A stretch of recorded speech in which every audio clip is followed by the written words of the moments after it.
What is up, everyone? Hope everybody's doing good.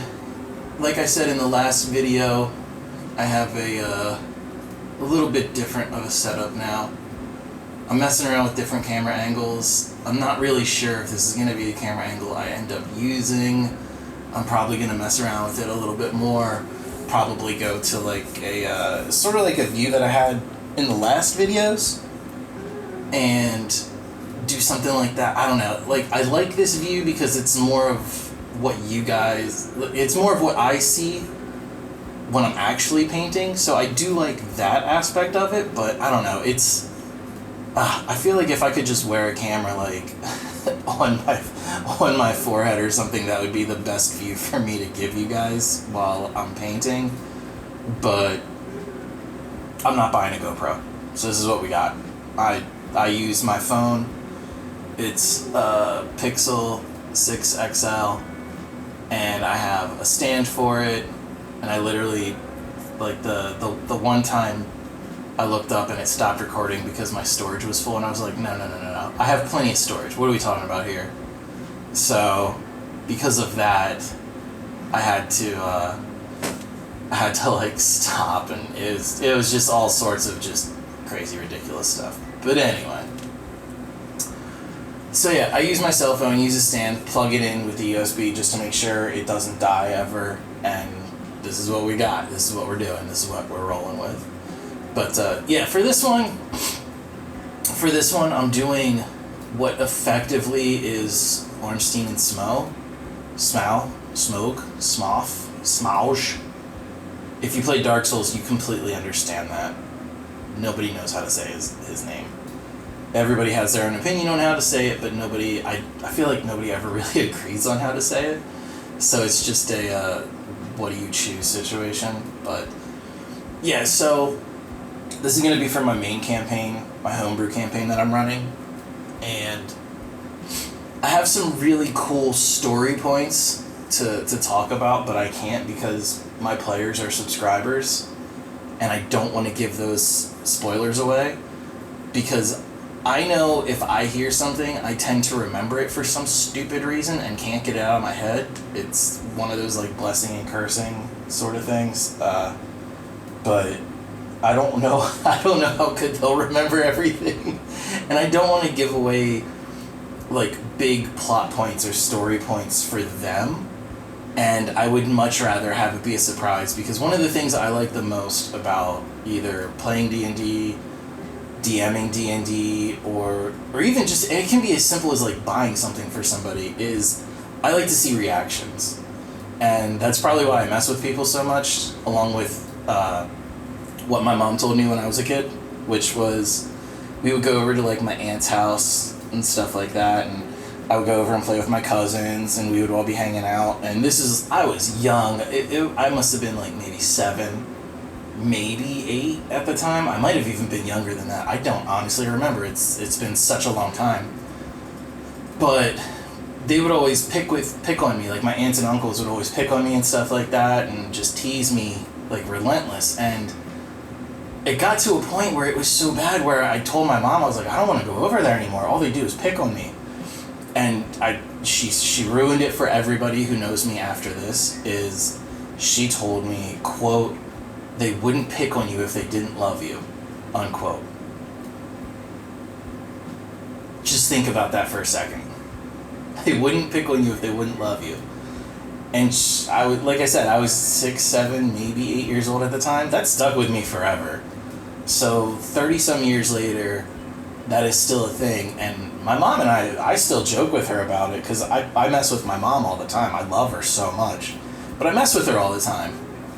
And because of that, it got to a point where, like, girlfriends, stuff like that, like, I mess with my kids because I love them. So, like, I mess with them, and it's all playful for my kids and stuff like that. Like, I'll mess with them and joke with them, but then they'll do the daddy sort of thing. So that's really funny. But when it comes to like my friends and stuff like that, yeah, it's especially like some of the people I play D&D with, like sometimes we're relentless on each other.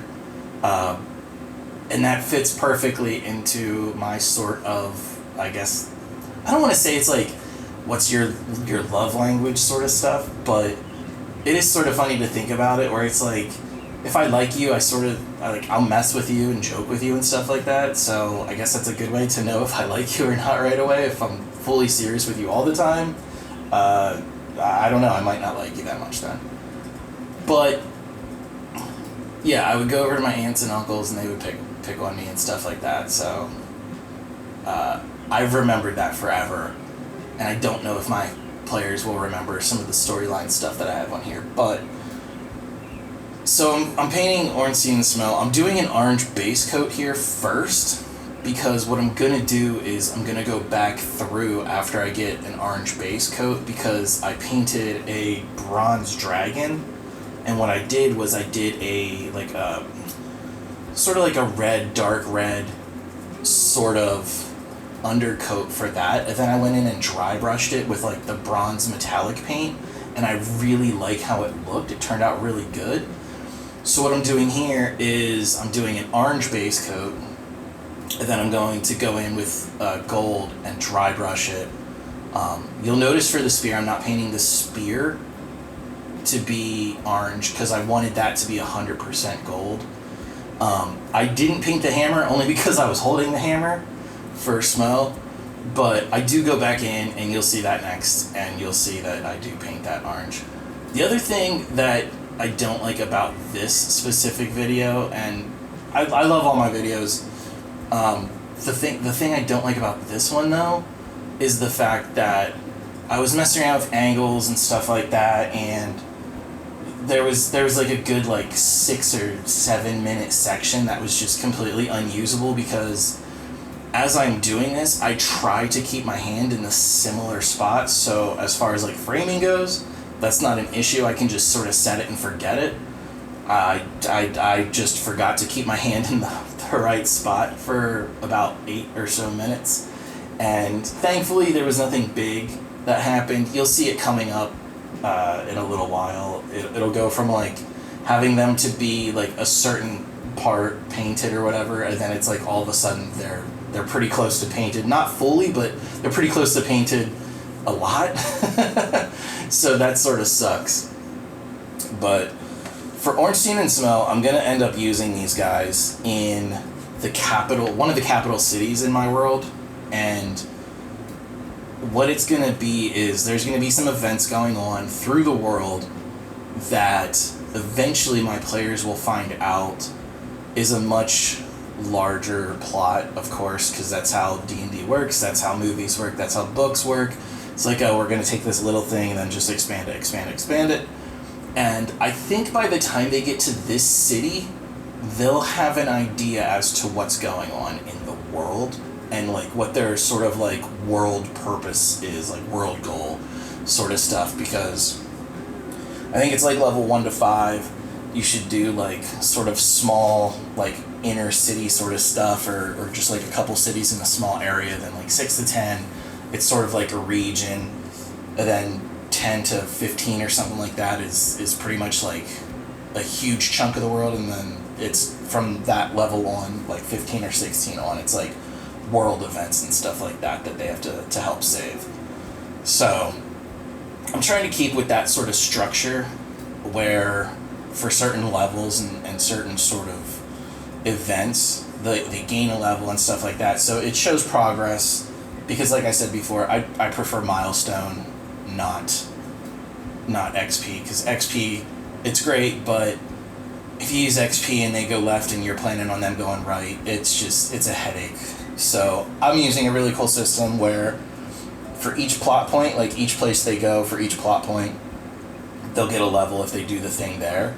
And I have a full, it's not even a spreadsheet anymore, it's something I found because I watched a video about Kowloon, what is it? It's not the Hermit City, it's the Walled City or whatever, Kowloon.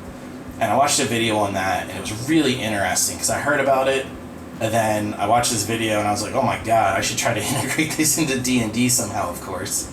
But the people there that made the video, they were like, oh yeah, we use this website, it's called Millinote, and it's perfect because if you've ever watched It's Always Sunny in Philadelphia, the one episode where Charlie's talking about Pepe Sylvia, where him and Mac end up getting a job at a business and they're working in the mailroom, and Charlie's going on about Pepe Sylvia, and he has this giant cork board with like strings tied and pictures and all this stuff. It sort of had that sort of vibe to it because you can put like little notes there and you can draw strings connecting like whatever with certain colors.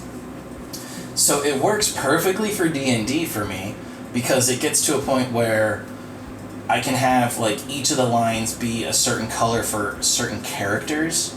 So each character has story-driven stuff for themselves, but I try to make it so that it's not just one person saying like, hey, we have to go over to town A and do the thing because of my backstory. I try to integrate and make it where it's like 2 or 3 party members say, hey, we all have to go over to town A because we have all sorts of stuff to go on over here. Or it's one of those, so-and-so says that they have to go to town A because of this. And then the other party member is like, oh, actually, I have to go to town A because of this. And then somebody else is like, you know what?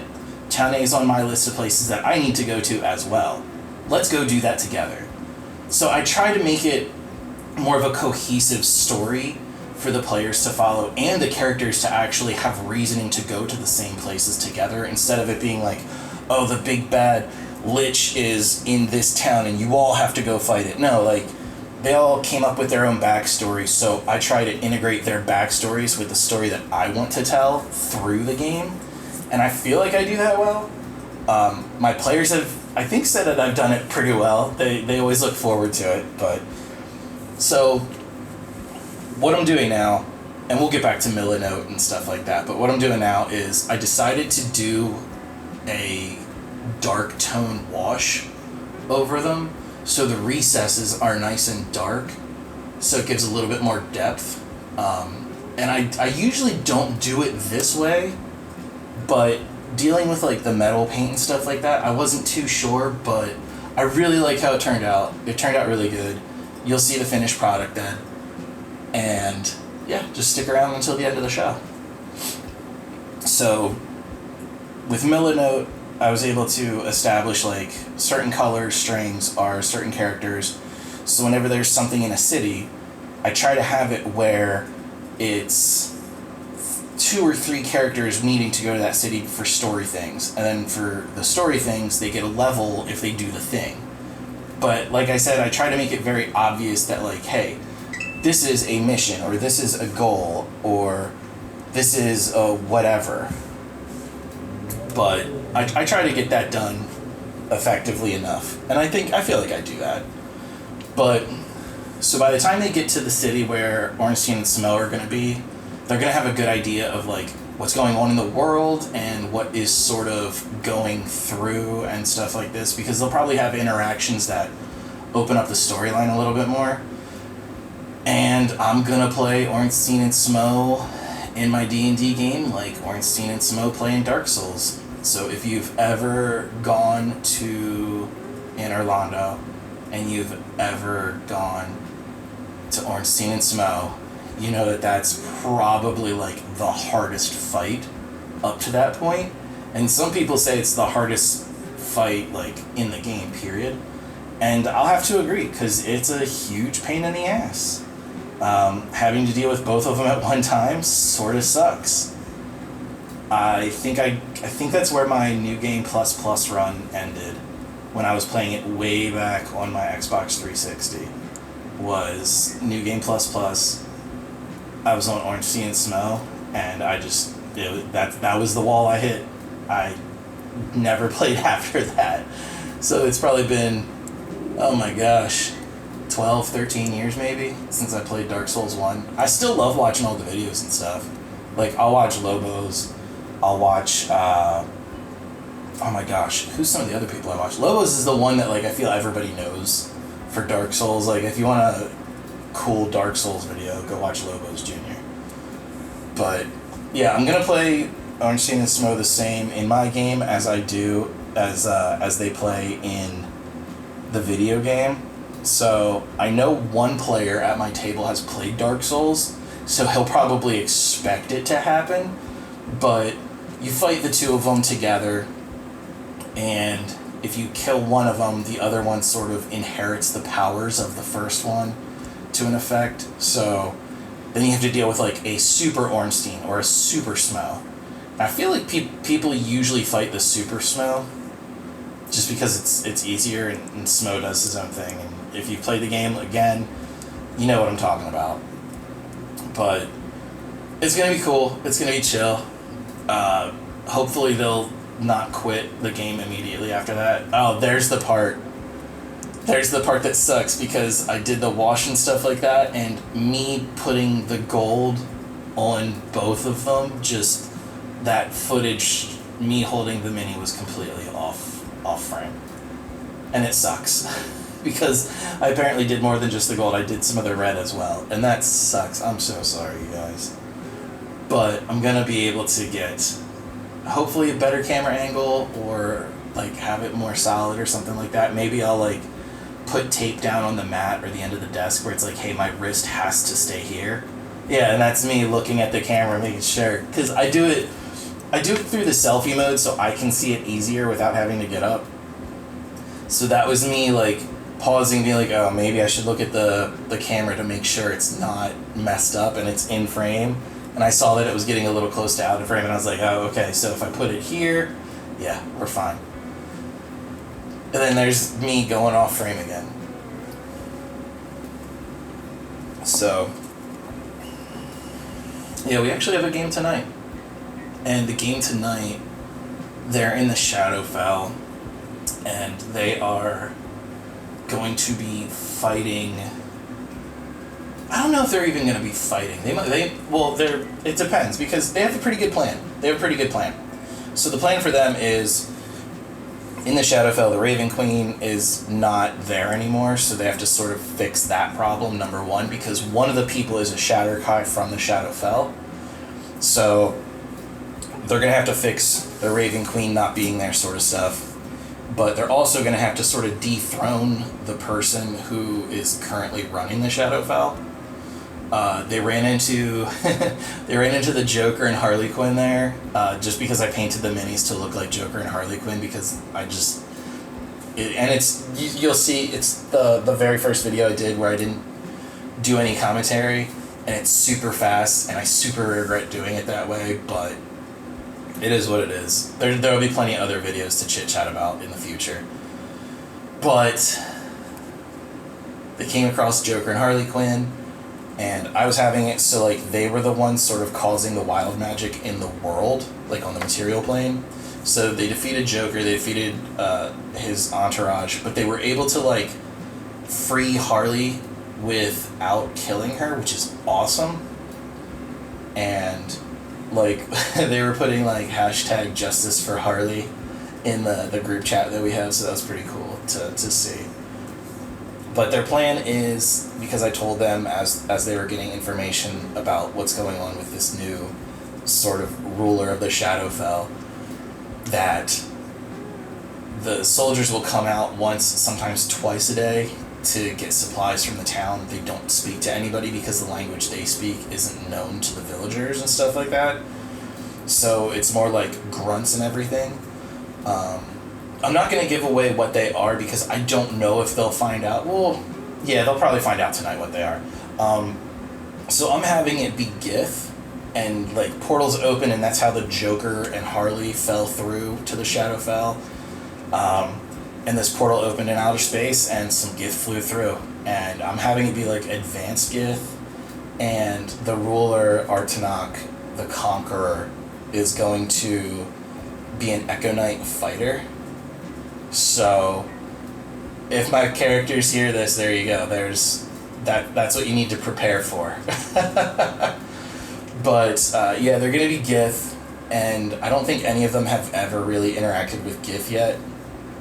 So we'll find out tonight how they do that. But their idea is, instead of just instantly fighting the people on the wagon, because they need a wagon to sneak in, because they're going to try to sneak in to the castle and figure out what's going on there and try to help out and everything like that. And we'll see how that goes. But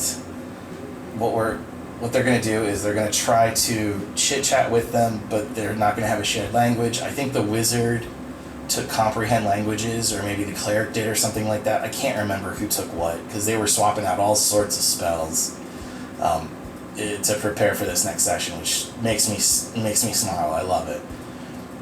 And they're going to try to talk to him. They're going to do like Zone of Truth and stuff like that. So it's going to be interesting. I don't think they're going to fight the patrol that goes out to get like replenishments for the kingdom, or for the castle or whatever.